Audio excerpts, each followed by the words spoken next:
O'quvchi Nasr.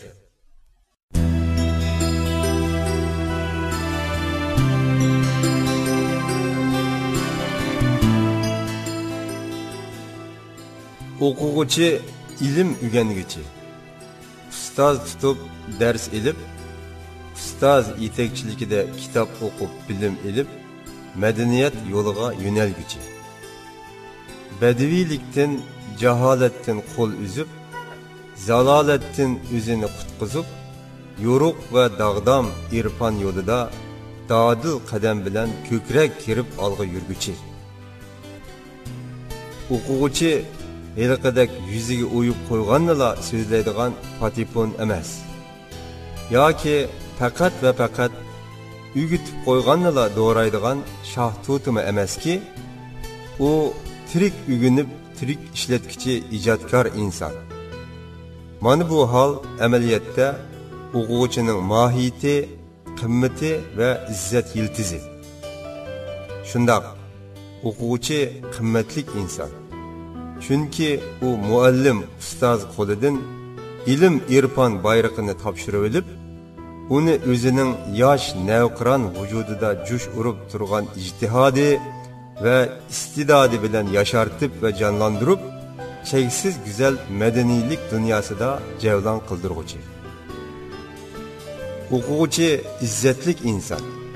Çünkü o insoniyatga baxt keltirguchi tatg'u bilimni azizlab, uni noyob umr sarfiyoti bilan berilib o'rganguchi. Bilim elishning, ilm egilashning ne kadar mushkul bir ish ekanligini astoydillik bilan, rozi-rizolik bilan o'z beshidan kechirguchi. Shuning bilan bir chaqda bilim elishning ne kadar sharofatli bir ish ekanligini o'z amaliyati orqali isbotlab uchuq ko'rsatguchi. O'zi egiilgan bilim bilan, fan texniki bilan madaniyat dunyosining taraqqiyotini olg'a surguchi. O'quvchi iqtidorli inson. Shunga u amaliyotda o'zining yosh, yumron, ammo kuchli qo'li bilan vatan, millat va dunyoning kelajak kashtisini to'quvchi. O'quvchi qudratli inson. Shunga amaliyotda u o'zining yetilgan kuchi, o'tkir va g'ayr aql parasti bilan yangidan yangi madaniyat binosi barpo qilguchi. O'qituvchi, bilim o'rgatguchi muallimga o'xshashla qadrli inson. O'quvchi bo'lganligi uchunla o'qituvchi muallimning bilimi tarqalish, beyish va taraqqiy qilish imkoniga erishadi. Halbuki muallim ustoz amaliyotda ilm o'rganguchi o'quvchi bilan bilim oshinosi bo'lgan shogird bilan inovat topadi.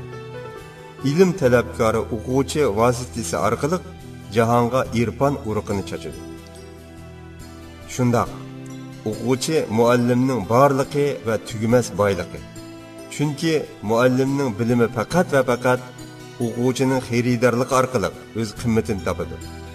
Faqat va faqat o'quvchining egilishi, o'zlashtirishi orqali üzülmez büyük ekin bulup dolqunlab akıdı.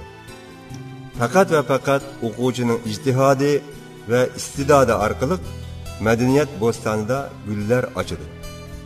Fakat ve fakat o'quvchining ijodkorona emgiki arkalık xalqi alemge tegishlik bahri berdi. Ma'rifat olamiga hayoti kuch berguchi cheksiz yiqimli xush puroqlar chachidi. O'quvchi imonliq va vijdonliq odamning sharafnomi. Shunga o'quvchi desa ona illiq kuladi. O'quvchi desa ota kelgusidan umidlanadi. O'quvchi desa xalq uni beshiga ilib ko'taradi. O'quvchi desa vatan uni o'zining iqbol egasi ko'rib suyidi, uning bilan iftiqorlandi, uning bilan cheksiz suyunadi. O'quvchi bo'lish madaniy insonning faxr iftixori. Tug'ilgan bovoq onaning sutiga ehtiyojli bo'lgandek, bu dunyoda yashash fursatiga ega bo'lgan har qanday bir inson maktab qo'yniga kirib, ilm sharbatini ichishga hojatmand bo'ldi-ku, faqat shu g'animat fursatga erishgan va uningdan unumli foyda olgan inson, o'quvchi bo'lgan odamlar ilm yaratgan mo'jizalarning hammasini uçuq ko'ralaydi va bu olamning fayzini haqiqiy suralaydi. Chin ko'ngildan salom sana ey madaniyat dunyosining iqbol sohibi sharafshan o'quvchi.